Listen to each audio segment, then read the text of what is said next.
Sullivan Owen here in Philadelphia. Today I am making a fall design featuring some unusual dyed flowers. I think that dyed flowers are something of a trend in the niche of like kind of trendy floral designers, and there's a lot of spray painted and dyed and tinted material, and I'll talk about what the difference between those three things are. But I'm also going to make a design that feels kind of fall and interesting, but utilizes some of the more unusual colors I found in dyed and spray painted materials to kind of create a new color palette, since I think the purpose of using dyed floral or tinted floral is to create something that you really can't find in nature. But I have found some things that are kind of a close coordination or a close color echo or color match that I think will make a really pretty and interesting design. So let's get started. Alright, so I finally have more chicken wire. I have a really large cement vase, gray wash, kind of, it looks like tree bark. And I have a pretty large piece of chicken wire. I opted to get the coated green because it's just a little friendlier on my hands. But I'm really just gonna kind of work on forming it into a kind of loose pillow shape, because we're trying to get a few layers of support. Meaning that if we just had the one layer and the floral wasn't going all the way through, it might not be able to stay upright. And even though this is a big vase, I have a lot of different and delicate flowers that I would like to use in here. So the chicken wire is going to allow me to have the control that I need to get them to go where I want. And this might be a slightly too large piece, but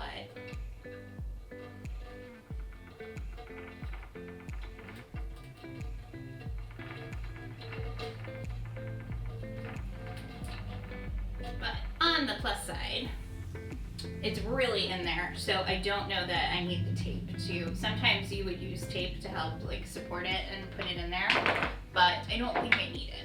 And I'll talk through each of the separate dyed aspects maybe at the end, or maybe right now. Who knows? But that's the magic of editing. But I'm going to start by grabbing my foliage. So I've got some really interesting clematis. This is a clematis seed pod. So that's basically what happens to some clematis when the blooms fall off and it heads into fall. It's just like kind of an interesting and wild looking fall texture. And then the other thing that I have is this awesome spray painted plumosus. And I'll move it out of the way since I realize you can't even see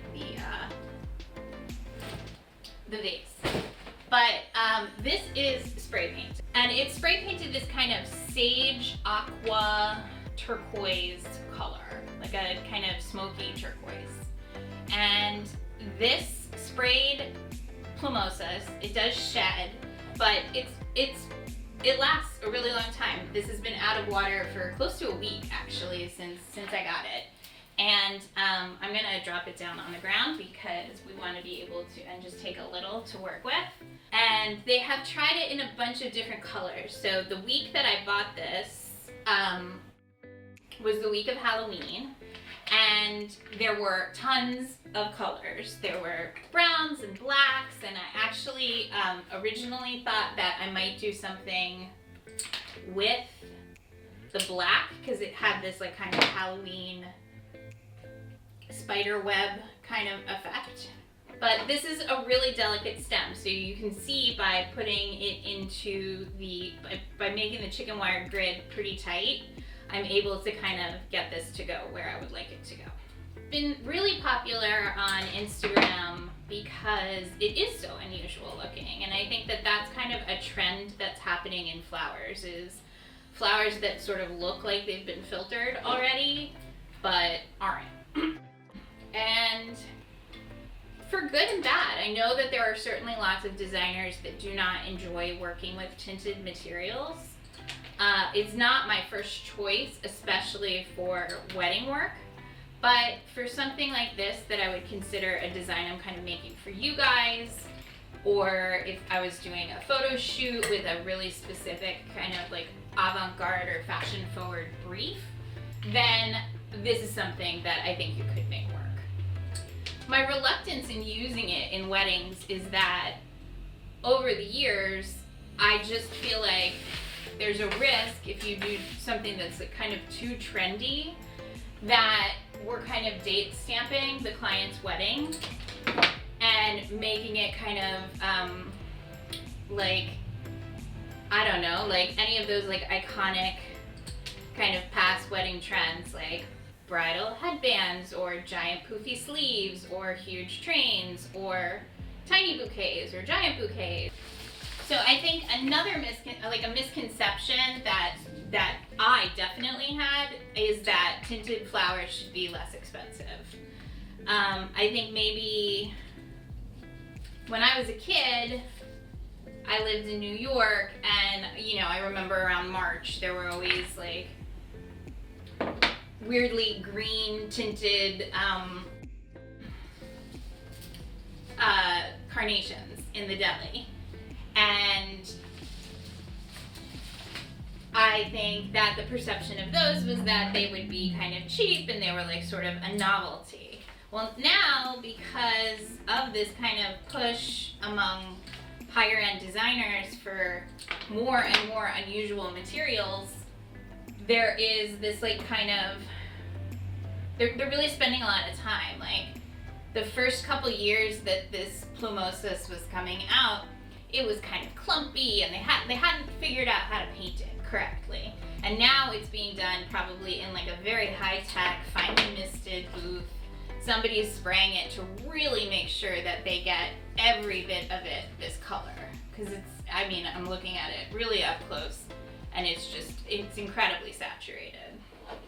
Those are my two types of foliage, and then I generally prefer to work with 3 or more. So in this case, I ended up getting this green thistle that is a little more green but kind of echoes that smoky aqua color of the plumosus. And then I got 2 types of berries.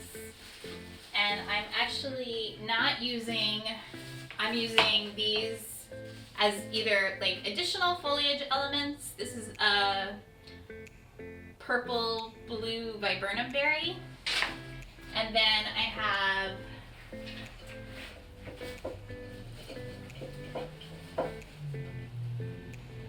this darker blue, which is a privet berry. But I just noticed that I have my very large kind of red, burgundy, black, aqua hydrangeas, and they're really large. So if I put them in, on top of the berries, they're gonna cover up the berries. So I have 5 of these available. I'm not entirely sure I need them all, but they are very cool. And these are not tinted. That's just how they grow.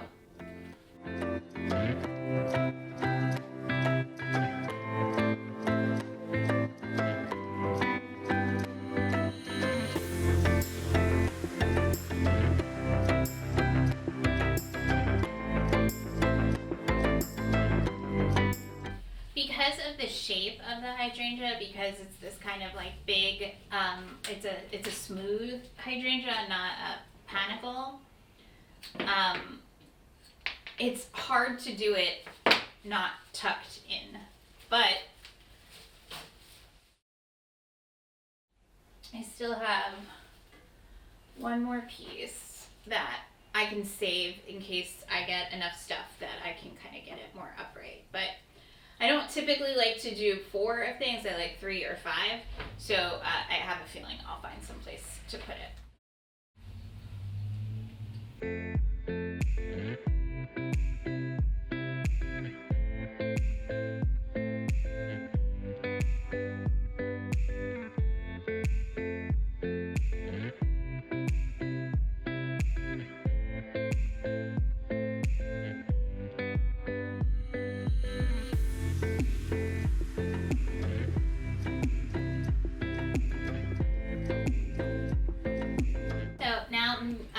So I would consider the berry sort of, in this case, more of like a filler type of floral element, and then also the hydrangeas definitely. It can be very focal, but it also, you can see it just visually takes up a lot of space. So it is one of my, I actually struggle to use it in smaller designs because it's just so big. But in this case, the thistle is functioning as a spray flower. I'm kind of struggling to talk through this today because I have to set a limit on how much time I can spend on the design. The dyed flower that started all of this would be this Carnation, which is this kind of like rusty mauve, pink, red. I have no idea how they're doing this, but I was so interested in it that I followed Chris, who's one of the wholesalers that I work with, and I followed him around the store, and you can see, I'll put up this footage of him. He was opening the boxes of the other tinted carnations that they had just received, and so I was like looking for, I didn't really need another color, but I wanted to take a look and see if there was anything, and a lot of them were pre-sold because these can be tough sells for the wholesalers. So, but he had a customer that had pre-ordered a lot, so we went through the box, and there were a bunch that I found really interesting, but I also took this kind of aqua tint. Maybe I didn't need both of them, but I did think that they were cool. And so I got to see, I'll show you guys all the other colors that they had that day, and then apparently there's about like 15 combinations. And so this is where like they really worked. You have to choose the right kind of base color for a carnation. They're not just like white, and so this is what I would truly call like a dyed flower. It is a color, in this case probably maybe like a beige or a peach, and it's cut and put into water that has a floral dye solution dissolved into it already. So the flowers drink the solution and then the color changes. Tinted flowers would be spray painted or spray tinted. It's a surface application. And then the truly spray painted would be where you take, it's not necessarily a floral product, but it's probably some type of acrylic paint, and apply it to the entire flower. So those are kind of maybe the three ways. There's a whole bunch of products that exist for changing the color of a flower, but I feel like to make premium tinted flowers that people are excited to buy, some time and effort has to go into kind of choosing the pairings. Like this was without a doubt a white that was given the blue-green dye to drink. So I have this really pretty astrantia that has this kind of like dusty pinky purple in the center. And then I have this kind of smoky purple brown lily with this.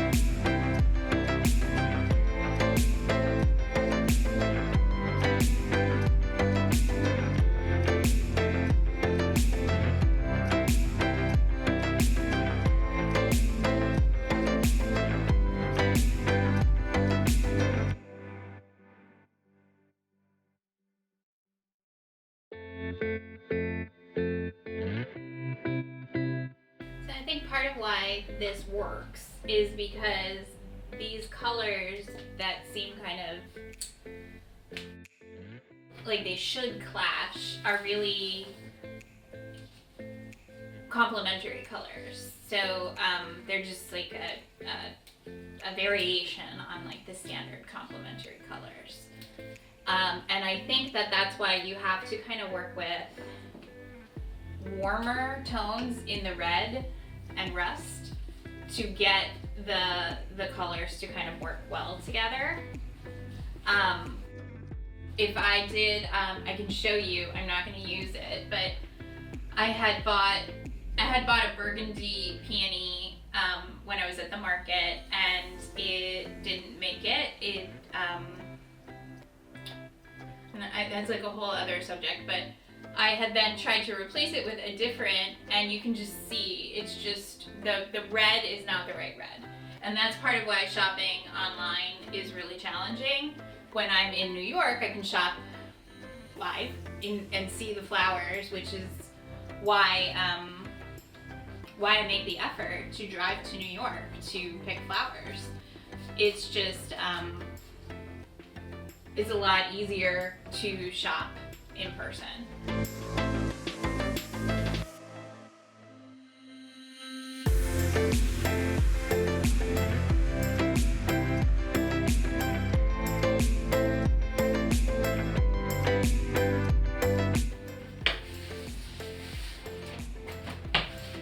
Alright, so at this point I haven't put anything that I would consider to be like a main or focal flower. But it's looking very, very full and cool, in my opinion. So my last couple of elements to add are one more dyed element. This is a white tulip that is Star, or I'll put it on the screen. And it has been given kind of a brown plum dye bath. And this is a, let me find one there's one that you can sort of see a little bit more what its shape was like before. So it's got these kind of pointed petals as opposed to like the kind of rounded tulip shape. And they drink a kind of brownish, burgundy-ish dye, and that's actually just the water from storing, like I bought them and cut them and put them in the water and it turned that color. So this is where if you are a floral designer and you are using these things, you want to be, I would not use these in a bridal bouquet. This would, without a doubt, get on somebody's dress. And then I mentioned that I had tried to use a peony. I ended up ordering 2 colors of red peonies. Let's see, one's a little more burgundy, and I'll pop up here to see. But they just, this one you might be able to make work, but on camera I can see it looks really, really, really bright. This is just definitely way too red. Definitely a less stylish flower in terms of type of flower. It's probably in the nature of carnations, but I found these awesome mums that have this kind of like smoky two-tone color. And I'll put the names up for what's what. But I think I'm going to use both colors. They're 2 different ones. And just kind of use those to fill in, and then I'll be adding the tulips as like a finishing touch. And then I gotta go.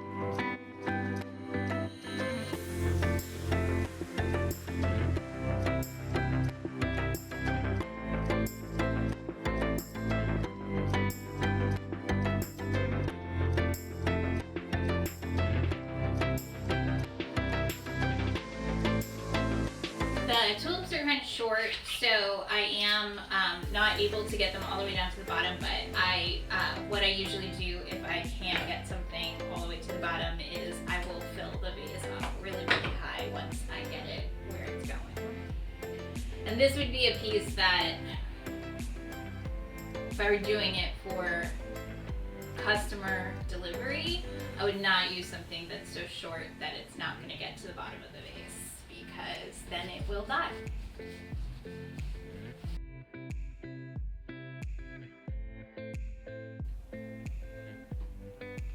Alright, so I'm pretty happy with this. I'm gonna call it done for now and then probably come back and add in a little more of the plumosa's foliage and do some additional styling, but it's pretty.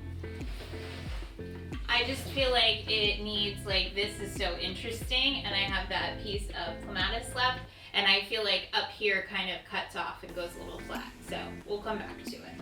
So I'm gonna tweak the design a little bit without talking, and the light's really pretty now, but yeah, I have to get used to filming in here now with daylight savings. Like, the light looks completely different. So hopefully we can see everything okay.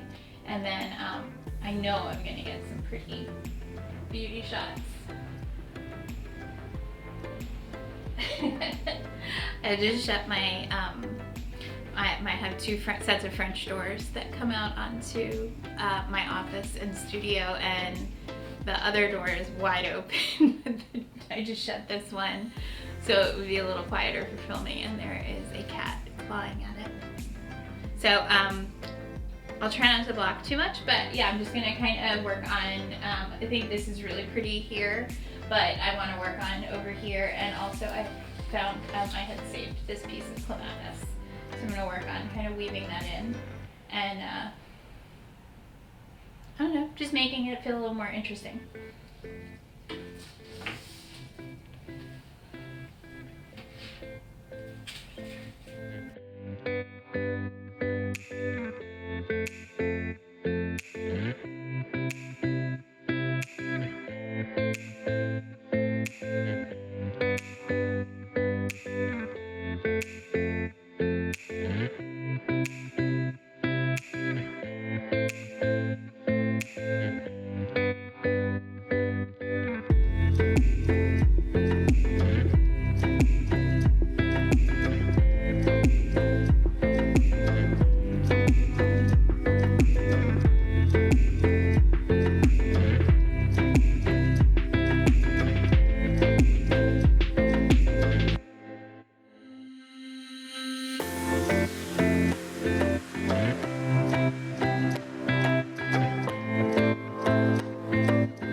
Guys, I'm really happy with how this turned out.